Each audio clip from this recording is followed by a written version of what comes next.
Hello नमस्कार, मी शारदा. तुमचं सर्वांचं खूप खूप स्वागत आहे शारदा मराठी ब्लॉगमध्ये. माझ्या सर्व ताई दादा मैत्रिणींना गुड मॉर्निंग. श्री स्वामी समर्थ. सकाळची वेळ आहे आणि हा व्हिडिओ आहे गुरुवारचा. महालक्ष्मी मातेचा दुसरा गुरुवार होता, त्या दिवशीचा व्हिडिओ आहे. तर व्हिडिओ शेवटपर्यंत बघा. आणि इथं तुम्हाला आहे ना मी मधुर अगरबत्ती दाखवली, तर खूप छान सुगंध सुटतो या अगरबत्तीचा लावल्यानंतर घरामध्ये. तर एक पॅकेट मी वापरलं आणि हे दुसरं काढलं, तर मग म्हटलं चला तुम्हाला पण दाखवूया. खूप छान मेडिकलमध्ये किंवा किराणा स्टोअरमध्ये पण हे मधुर अगरबत्तीचं पॉकेट भेटेल. तर आत्ता मी काढलं आहे ना हे सफेद, एवढं एक वापरलं आणि हे काढायचं आहे आता वापरायला. तर मग म्हटलं तुम्हाला दाखवूया. तर चला व्हिडिओ शेवटपर्यंत बघा आणि व्हिडिओ आवडला तर चॅनलला सबस्क्राईब करा. इथं आली वाशनची गाडी, तर तीच उतरून घेऊन राहिलो. तर मग म्हटलं थोडासा व्हिडिओ काढूया. फुल गाडी भरलेली होती.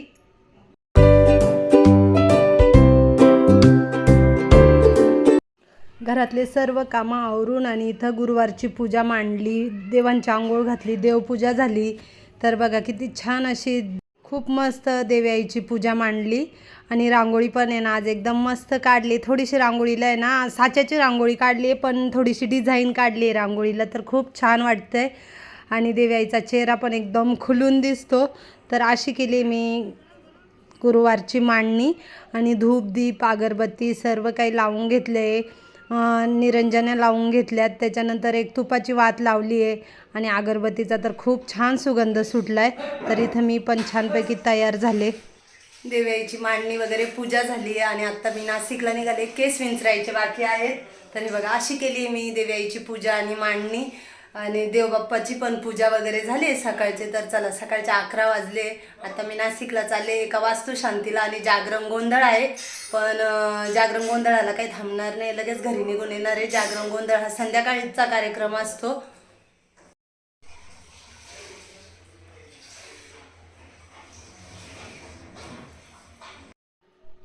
नाशिकला जायचं होतं तर जरा लवकरच उठले होते आणि त्यातले त्यात आज गुरुवार पण होता, तर पूजा मांडायची होती. घरातले सर्व काही कामं पण होते, तर लवकर उठले. घरातले सर्व कामं आवरून मेन म्हणजे घराच्या आजूबाजूचं बाहेरचं सगळंच धुवून घेतलं होतं. आणि त्याच्यानंतर स्वयंपाक झाला, सगळं किचन वगैरे सर्वच आवरून आणि नाशिकला चालली आहे. तर साहेबांच्या मावस भावाच्या मुलाची घरभरणी पण आहे आणि जागरण गोंधळाचा कार्यक्रम पण आहे. पण जागरण गोंधळ कसं संध्याकाळी असतो, तर त्याच्यामुळे ना मी वास्तुशांतीला हजेरी लावणार आहे आणि पुन्हा घरी निघून येणार आहे. तर मुक्कामाला राहायला पण काही नाही जागरण गोंधळासाठी, पण घरी पण बघायला लागतं. त्यातले त्यात मी घराच्या बाहेर पडले का सगळ्यांची जेवणाची आपसोय होते.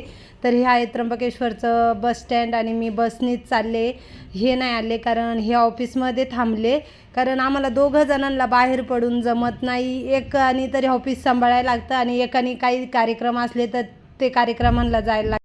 शनिवार रविवारचे कार्यक्रम असले तर आम्ही दोघं जणं जातो आणि सोमवार ते शुक्रवारचे काही कार्यक्रम असले तर मग शक्यतो मी जाते आणि हे ऑफिसमध्ये थांबतात. तर मी आता नाशिकला उतरले आणि मी चालले कार्यक्रमाला, जिथे कार्यक्रम आहे जागरण गोंधळ वास्तुशांती तिथे.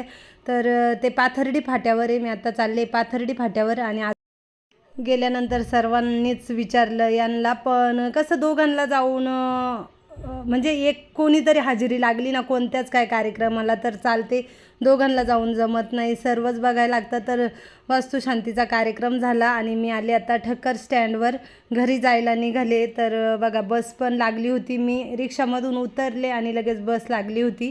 तर 3:30ची बस आहे. मी 5पर्यंत घरी पण पोहोचले. नाशिक ते मोखाडा 1.5 तासाचा रस्ता आहे आणि घरी पण मी वेळेतच पोहोचले. मला म्हणजे मी ठक्कर स्टँडवर पोहोचल्या लगेच बस लागली होती आणि ती बस 3:30ला निघणार होती. त्याच्यामुळं मी घरी पण लवकर पोहोचले.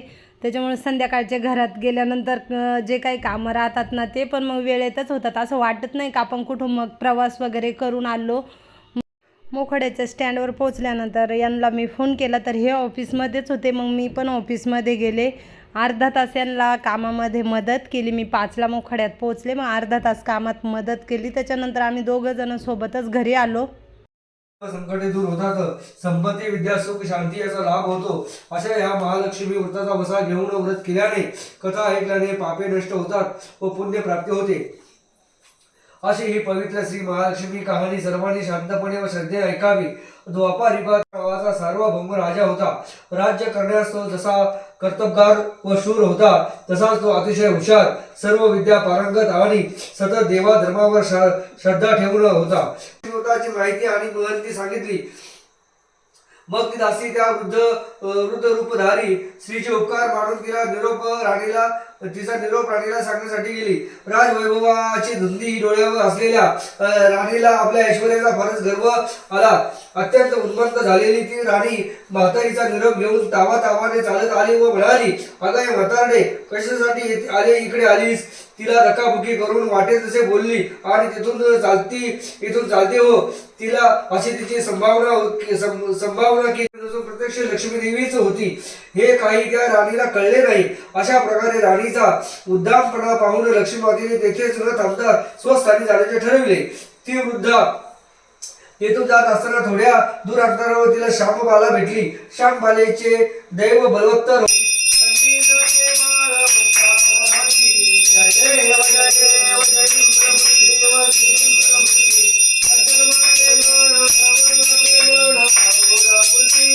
सकाळी पूजा मांडली होती पण पोथी वाचायची राहिली होती, तर म्हटलं आल्यानंतर संध्याकाळी पोथी वाचल, पण लावायचा नव्हता.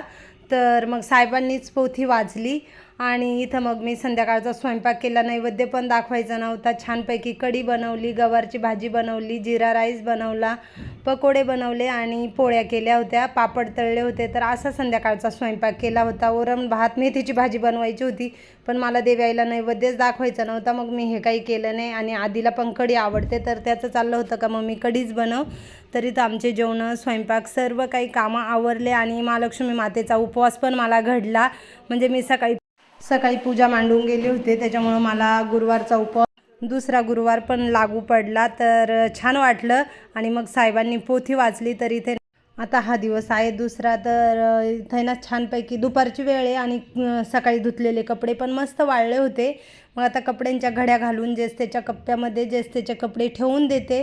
तर दिवसभर मी जर घरी असले ना तर माझे असेच कामं चालू राहतात. तर आज काय मी ऑफिसला गेले नव्हते. हे म्हणे आज नको येऊ, आज घरीच राहा. तर घरी असल्यावर पण भरपूर कामं असतात का, असं काही नाही. घरी राहिलं मग आपल्या लेडीजला घरी असल्यानंतर कमी कामं राहतात. तर नाही, कामांचं काही विचारूच नका. जितके तुम्ही कामं काढाल, जितके कराल तेवढे कामं कमीच राहतात. तर दिवसभर पण काम पुरवतं. फरची पुसून झाले, तर दारं खिडक्या सर्व बंद करून घेतल्या, कारण घराचं काम चालू आहे ना. तर बाहेरची ना धूळ सतत घरात येत राहते, त्याच्यामुळे ना दारं खिडक्या बंद केल्या ना का मग एवढी काही धूळ येत नाही. पण ज्या वेळेस फरची पुसते ना त्यावेळेस बरोबर समजतं पाणी बादलीतलं एवढं खराब होतं ना फरची पुसताना. कपड्यांच्या घड्या घालताना मी वेगवेगळे कपडे ठेवते. म्हणजे काय होतं, जेस्तेच्या कप्प्यात आहे ना जेस्तेचे कपडे पण लगेच ठेवल्या जातात. आधीची शाळा सुटली, संध्याकाळचे 5 वाजले. तर आम्ही वरती चाललो आहे, काम चालू आहे. तर आज सकाळीच गेले होते वरती, त्याच्यानंतर दिवसभर काही वरती जायला मिळालंच नाही. काय काम चालू आहे ते हे बघा. आता इथं विटकाम, उद्यापासून खालचं विटकाम सुरू होईल. तर रीती विटा ग्रीट वगैरे वरती व्हायचं काम चालू आहे. का रे दादा, खाली विटाची गाडी आहे नाही का? आता वरती पॅरापीट वालचं काम चालू आहे. तर चला मी तुम्हाला दाखवते.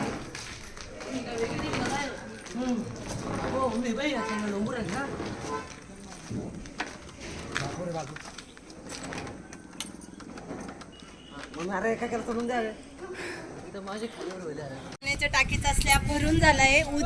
उद्या किंवा परवा पाण्याची टाकी भरतील. आणि इकडे पूर्ण भाऊ किती फुटाचे हे पॅरापीट वाल? 3 फुटाची पॅरापीट वाल झाली आहे. आणि इकडच्या बाजूनी रेलिंग येणार आहे ह्या कोपऱ्यापासून तर त्या कोपऱ्यापर्यंत पूर्ण SS मध्ये म्हणजे स्टीलमध्ये रेलिंग लागणार आहे. आणि इकडनं सर्व बाजूंनी अशी 3 फुटाची पॅरापीट वाल आणि 9चं बांधकाम आहे. हे मेन म्हणजे 9चं बांधकाम आहे. आणि वरतून अजून पिन पण निघणार आहे. म्हणजे थोडीशी एक वीट बाहेर निघेल, म्हणजे ती ना डिझाईन दिसेल बाहेरच्या बाजूने. तर बघा किती मस्त. आणि एवढं वरचा स्लॅब स्वच्छ केला एकदम छान. आता वरती उद्या टाकी भरायचं काम सुरू होणार आहे. बांधकाम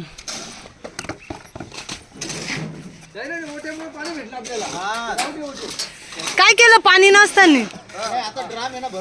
पाणी कोणतं वापरलं? स्लॅबचं पाणी वापरलं. आज सकाळपासून आमच्या इथं आजचा वार शुक्रवार आहे आणि सकाळपासून लाईट नसल्यामुळं पाणी नव्हतं. जे स्लॅबमध्ये पाणी साचलेलं होतं त्याच पाण्यामध्ये आज पूर्ण बांधकाम झालेलं आहे.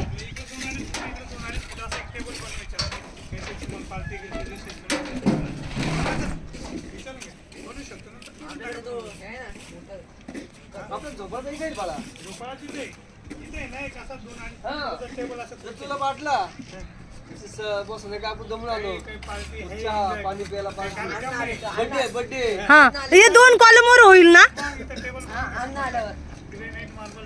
म्हणजे कडापा टाकून ना भाऊ चालेल ना 2 कॉलम पण भरतील आणि खुर्च्या वगैरे ठेवल्या.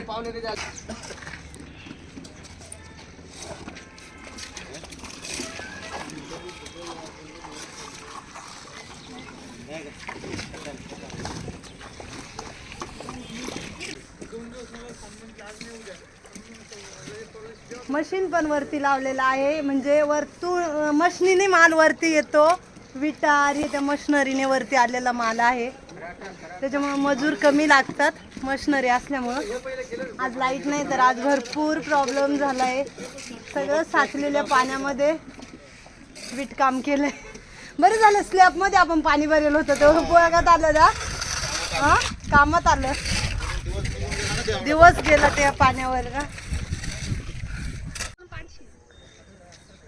संध्याकाळचे 5 वाजले. आधी पण शाळेतून आलाय. आल्याबरोबर तो पण वरती आला आणि मी पण आले. हे बांधकामच बघायला आले होते. म्हटलं चला वरती जाऊन बांधकाम बघून येऊ. सकाळी आले होते त्याच्यानंतर आता डायरेक्ट संध्याकाळी झाले.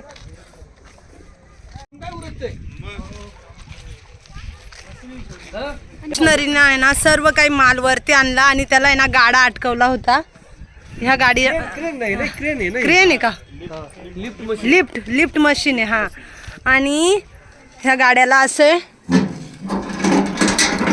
कडी लावली आहे त्याच्यामध्ये अटकून आणि याच्यामध्ये विटा रेती खडी कच सगळं काही माल याच्यामध्ये असा वरती घेतलाय. हे 4 गाड्या आहेत असे.